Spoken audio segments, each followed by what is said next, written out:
بسم اللہ الرحمن الرحیم۔ رسول اکرم صلی اللہ علیہ وآلہ وسلم نے موت کی کیفیت بیان کرتے ہوئے فرمایا، بے شک موت کی بڑی شدت ہے۔ ناظرین گرامی، موت کی شدت اور وحشی جو موت کے وقت پیش آتی ہے اسے سکرات کہتے ہیں۔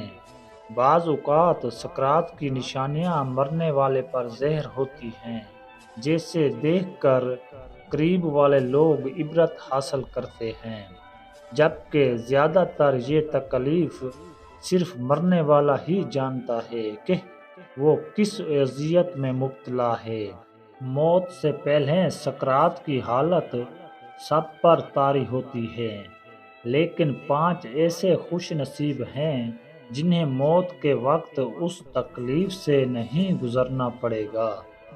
ان کی جان آسانی سے نکالی جائے گی۔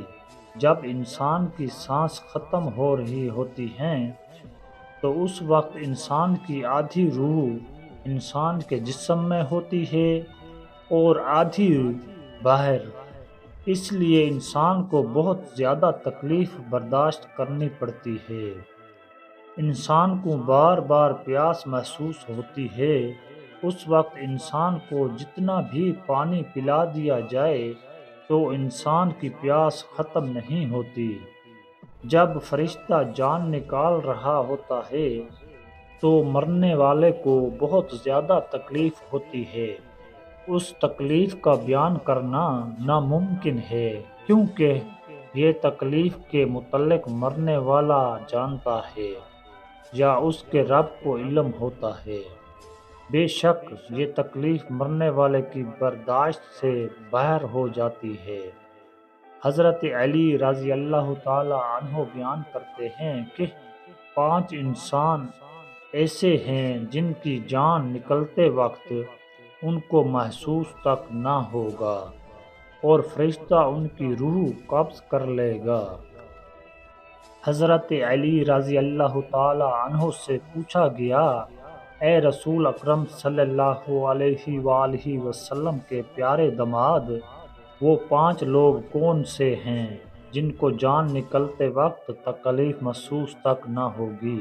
نمبر 1، سیدنا رضی اللہ تعالی عنہ نے فرمایا ہے کہ سب سے پہلا وہ شخص ہے جو صدقہ و خیرات باقاعدگی سے کرتا ہے۔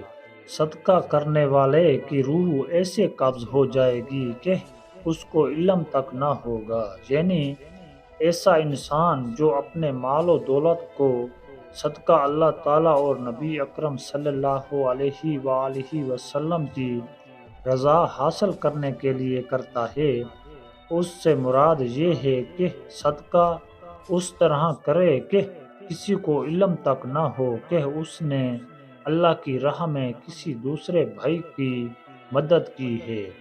اس بندے کو بھی موت کے وقت تھوڑی سی بھی تکلیف نہیں ہوگی، اس کی جان بغیر تکلیف کے قبض کر لی جائے گی۔ نمبر 2، وہ انسان ہے جو اپنے والدین کی موت کے بعد والدین کی وراثت سے اپنی بہنوں کا حق دینے میں جلدی کرتا ہے، ان کا حق مرنے نہیں دیتا۔ ایسا بھی دیکھنے میں آیا ہے کہ والدین کے مرنے کے بعد بھائی بہنوں کو یہ تسلی دے دیتے ہیں کہ ہم آپ کو شادی کے وقت جہیز وغیرہ دے دیں گے۔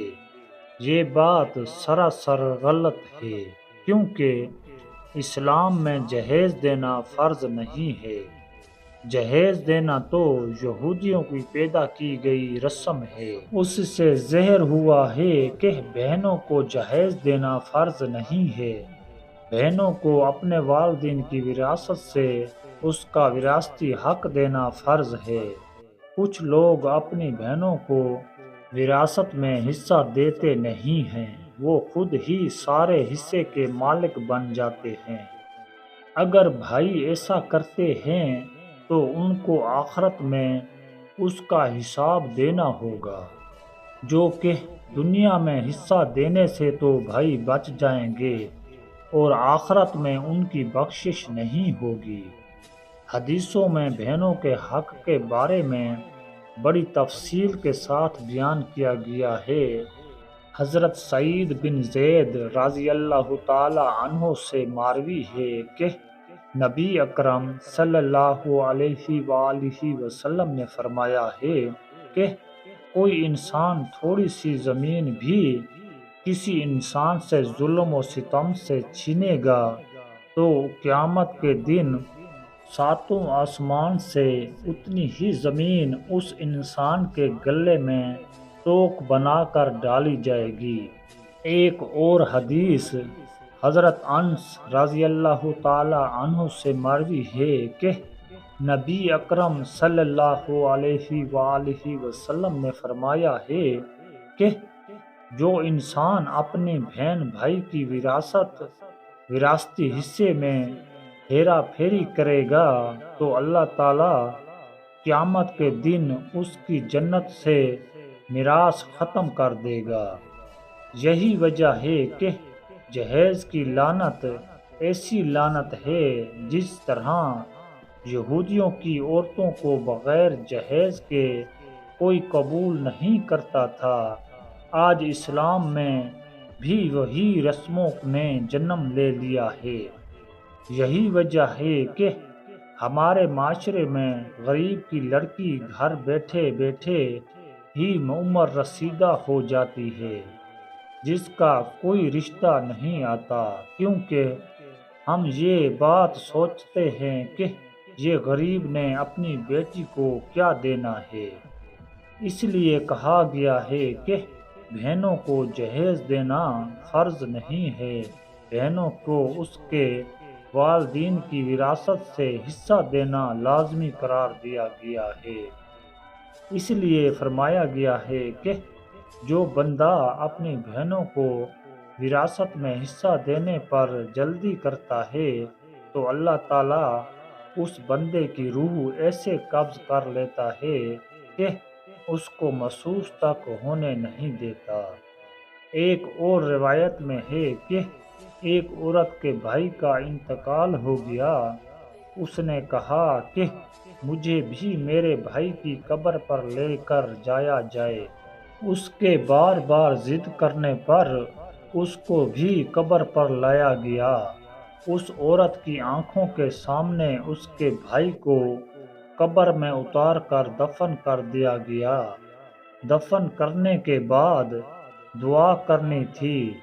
وہ بہن نے سب جنازے والوں کے سامنے رو رو کر اللہ تعالیٰ سے یہ دعا کی، اے اللہ، آج انصاف کا دن آ گیا ہے، میرے ساتھ بھی انصاف کرنا، میرے اس ظالم بھائی کو اپنی رحمت سے دور کر دے، اے اللہ میرے بھائی کو اپنی رحمت و برکت سے اس طرح دور فرما دے جیسا کہ اس نے مجھے میرے وراثتی حصے سے دور کر دیا تھا۔ میرے بچے رو رو کر تڑپتے رہے پر میرے اس بھائی کو ننھے منھے بچوں پر ذرا بھی ترس نہ آیا۔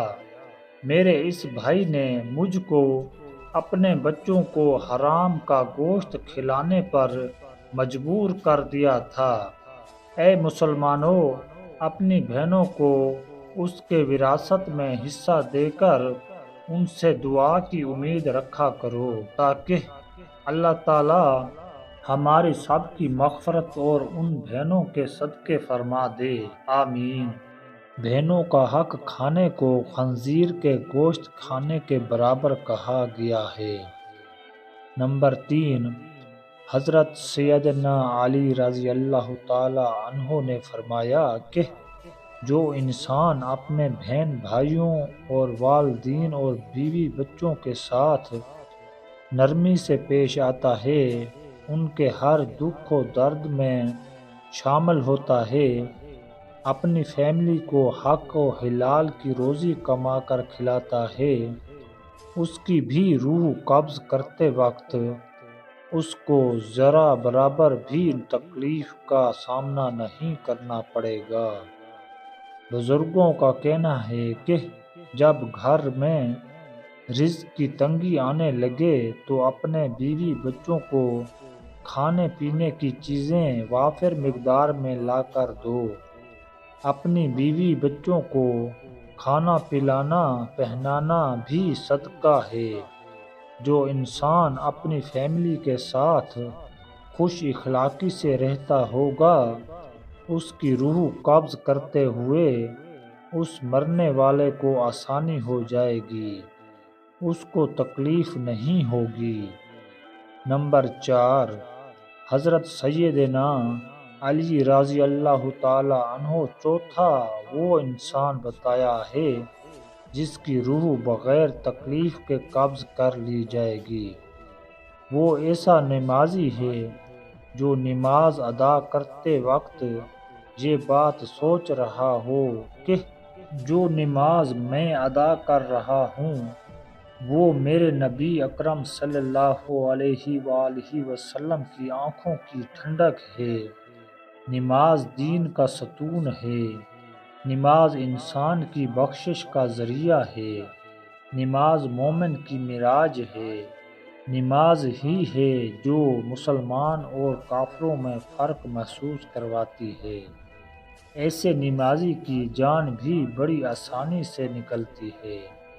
اس کو پتہ بھی نہیں چلتا کہ فرشتہ اس کی جان نکال دیتا ہے۔ نمبر 5، ایسا شخص ہے جو خود بھی قرآن پڑھتا ہے اور دوسروں کو بھی پڑھاتا ہوں۔ پھر فرمایا کہ راتوں کو اٹھ اٹھ کر قرآن پاک کی تلاوت کیا کرو، کیونکہ اس وقت اللہ تعالیٰ خود اپنے بندے کو فرما رہا ہوتا ہے، اے میرے بندے، مانگ تو کیا مانگتا ہے، میں تجھے تیرے خواہش کے مطابق عطا کروں۔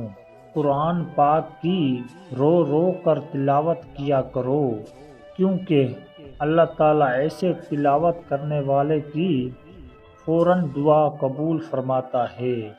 اگر رونا نہ آئے تو رونے والا چہرہ بنا لیا کرو۔ قرآن پاک خود پڑھنے والا اور دوسروں کو پڑھانے والے کی جان بھی ایسے قبض ہو جائے گی کہ اس کو ذرا برابر تکلیف نہیں ہوگی۔ اللہ پاک سے دعا ہے کہ جب ہمارا وقت نزاع آئے تو ہمیں سکرات کی شدت اور تکلیف سے محفوظ رکھنا، اور ہمارا اس دنیا سے جاتے وقت خاتمہ ایمان پر ہو۔ اے اللہ پاک، ہماری دعا کو قبول فرما لے، آمین۔